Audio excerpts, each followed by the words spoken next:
Cartridges.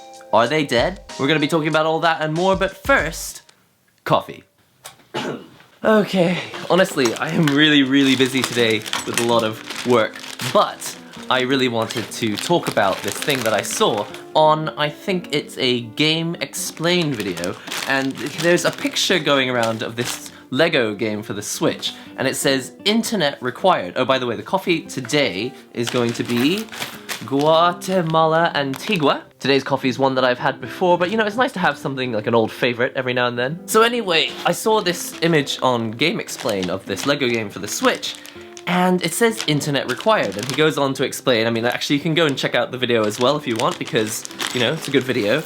But essentially the long and short of it is that the whole game is not actually on the cartridge. Only something like 7 gigabytes of the game is on the cartridge, and then when you buy the game or you download it, I guess when you first turn it on you'll have to download the rest of the game, which is something that we're really used to on mobile, but not something we're really used to on portable consoles like the Vita or on 3DS. And it's really getting to me because, and you know, this is the reason why, even though I'm really busy, I wanted to make this video, is that why, oh by the way, let's grind! It's really getting to me because the main point of having cartridges for me is one, so that I can sell them secondhand, and yes, I'll still be able to do that. But if the whole game is not on the cartridge, I'll always have to make sure that I have the data on the SD card. So let's say that you have 9 games, but your SD card only has space for 5 of them because you've only got a 128 gigabyte card or something.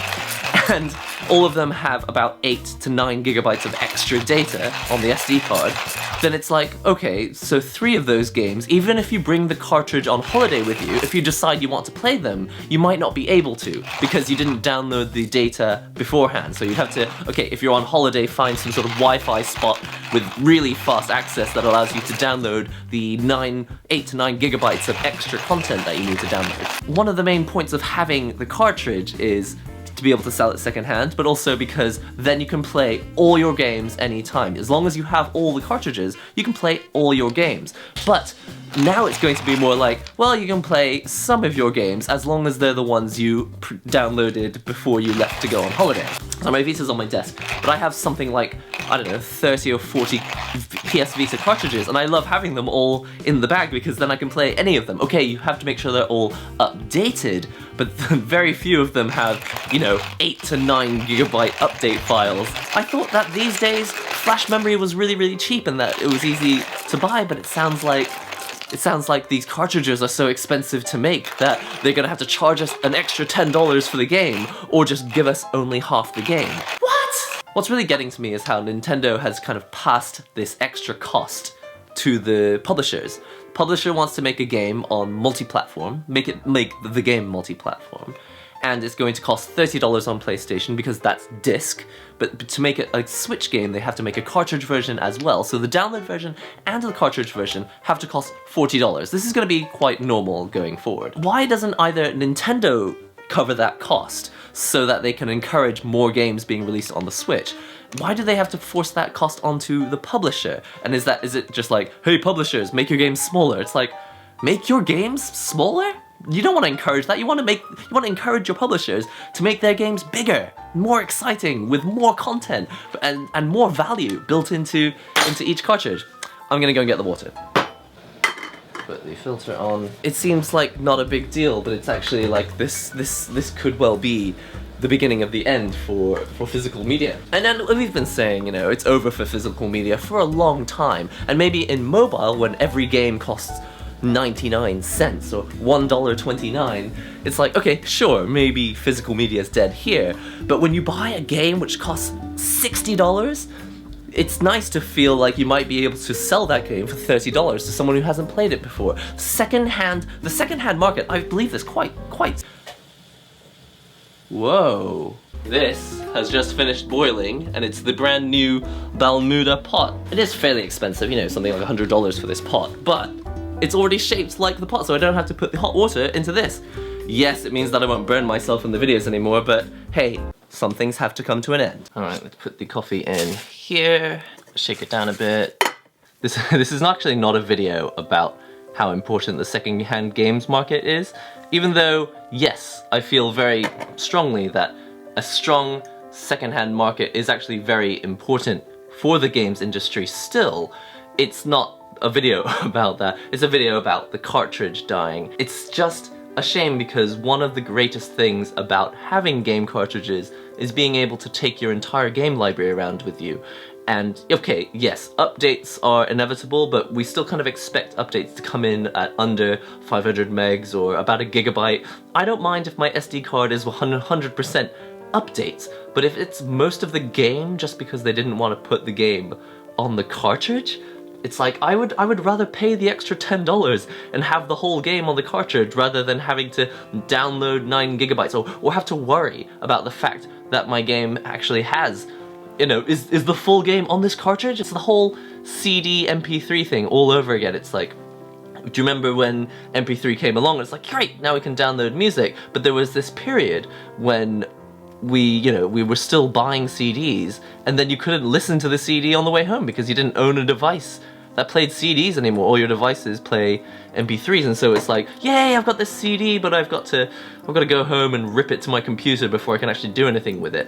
We're entering into this transitionary period. We don't have the downloadable stuff yet. We just have these CDs that we have to rip. And that's kind of how it's gonna feel. It's like, we're gonna buy these Switch cartridges and then pop them into our Switches, and if you're not careful, you don't make sure that you read that bit that says internet required, you may be one of these people that, you know, you're excited, like, hey, I just bought the cartridge, you unbox it with your friends, all 4 of you open it up, and it's like, oh, please download 9 gigabytes. And essentially, please download the actual game. It's like, what? We bought the cartridge so that we could leave the shop, go outside and play Monster Hunter, but now we gotta download, okay, so day 1 updates, fine, that's normal, but 9 gigabytes! Alright, let's take the filter off the coffee. It's going to be the best part of the day when I get to make the coffee, and actually, this happens multiple times a day, so I get to have the best part of the day multiple times every day. It's like the best day ever, multiple times every day!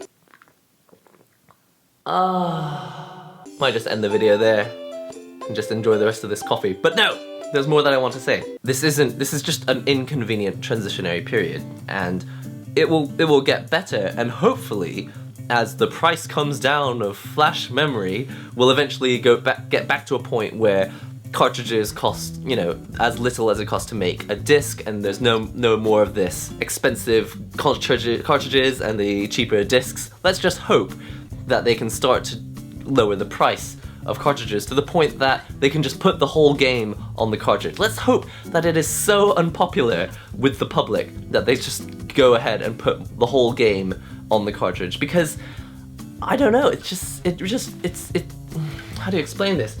As I run a channel, and I often have these videos where I unbox stuff, it's one of those things where the unboxing experience is really important. Like being able to turn on your iPhone as soon as you open the box. That's kind of important actually, because it's like, you're really excited about the iPhone and then you turn it on, it's like, oh, it's dead. But actually iPhones ship with battery half charged. 1, because I think that's healthier for the battery. And 2, because they know that that's part of the experience. You open it up and it says hello. If you can't turn it on straight out of the box, it's gonna be, you turn it on, you take it out of the box and it doesn't say anything. It's just dead until you charge it for 3 hours, which is what mobile phones, that's how they used to be. But now they're shipped, ready. This was really exciting. Even Switch, I bought this and I switched it on immediately. It was shipped, ready. Everything was shipped, ready. There were day 1 updates for games, but it's like, I think they work even without the updates. You could have played the Switch probably without the day 1 update. I love stuff that works out of the box. This is an important consumer experience, and we still buy physical stuff. Not everything is intangible yet. So with cartridges now shipping, games that you can buy where the game is not actually on the cartridge, it's basically just a license. It's just a piece of metal and silicon with your permission to play the game. Your license, your end user license. which also people are not really probably even aware of. The fact that when you buy a game, you don't really own the game, right? Of course, plenty of you guys know this, but there are a lot of people out there who don't really realize that you're not really buying a game, you're buying permission to play the game. I guess when you sell the cartridge to someone, you're selling your permission to them so that they have permission to play the game. So you can see why the industry wants to get rid of physical media anyway. But for me, there's still so much that's good about the cartridge because we're not at a point where games are small enough that we can put them all on a 128 gig card. I've heard some people saying like, don't worry, there's like a 1 terabyte card coming out, but you know what it's like.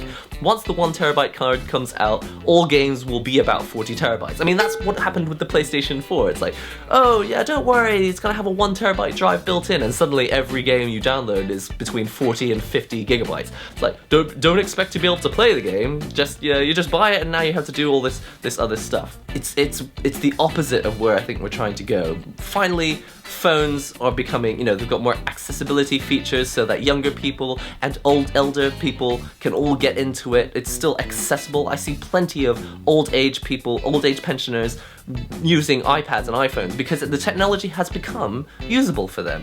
If we get to this point again where it's like, buy something and then when you get home you gotta charge it first and you've got to connect it to the internet and download 9 gigabytes worth of data. Oh, and also you have to make sure that you have a memory card. This is the sort of thing that kills systems like PS Vita. Oh, you want to play a game? Don't forget you need to have a memory card. By the way, the system doesn't have any built-in memory. Sorry, I get really worked up about this. This is definitely a step backwards, and I don't think Nintendo's handling it very well. If I were in their position, I would say something like, let's try and reduce the cost to publishers so that they can use larger cartridges at a lower cost. Let's make sure that these costs are not being passed to consumers. Let's make sure that the consumers are not the ones being published, because they're the ones giving us the money. They're the ones that are going to decide whether this business stays afloat or not, whether this is a flop or it's another Wii U. This is, sorry, ooh, slammed it down there. Good boy. Or girl. What really gets to me the most is that this is so Japanese. It's one of those phrases that you have to train yourself not to say too much when you're in Japan. But this is ultra Japanese, where basically the people you're trying to please are your consumers. And so in order to please them, the people you punish are your consumers. Oh, we want to make anime, we want to make movies and dramas, and we want to make all these things.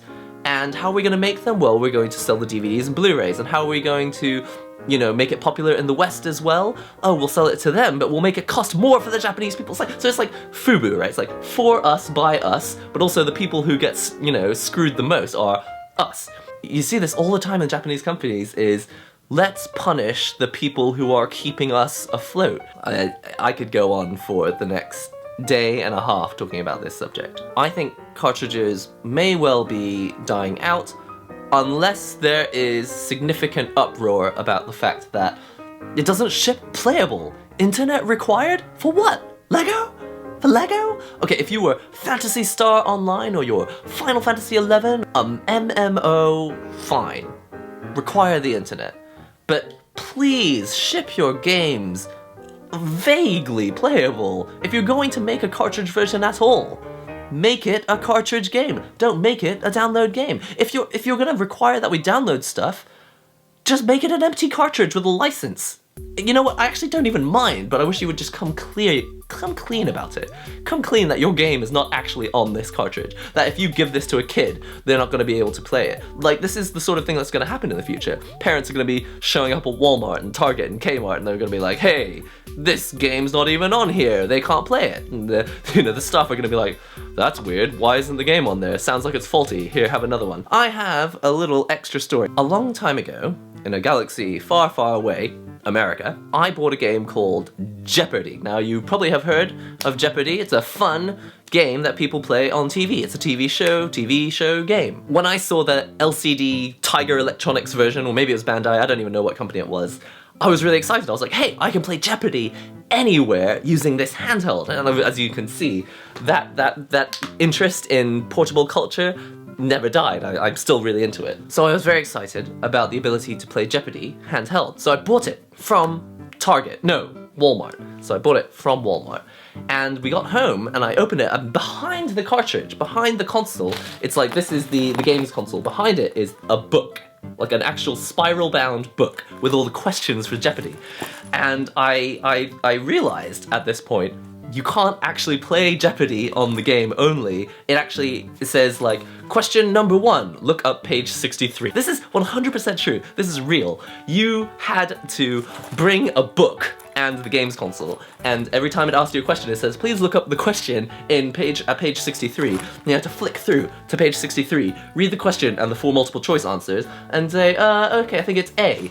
And then you had A, B, C, and D, and you chose it on the cartridge, on the game screen, and it told you whether you were right or wrong, because it knew which question it was asking you. I give it back to my mum and I say, look, you know what, let's return this, because this is not what I thought it was. I thought it was a games console. I thought it was a games console that allows you to play Jeopardy. It's not. It's a screen, but basically you're reading questions from the quiz book, and the answers appear on the screen to tell you whether you're right or wrong. You can see how pissed off I was, right? This is just obscene that they could try and flog this off as a real games console, because we knew that Game Gear and Game Boy, those are real games consoles. This Jeopardy nonsense, that was just not going down.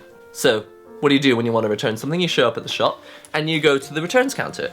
So we pass over Jeopardy and we say, listen, this is not what we thought it was. We'd like to return Jeopardy because, sadly, it's just so dumb, isn't it, that it has a book separately to the console. The game's not even on the game console, it's on a book.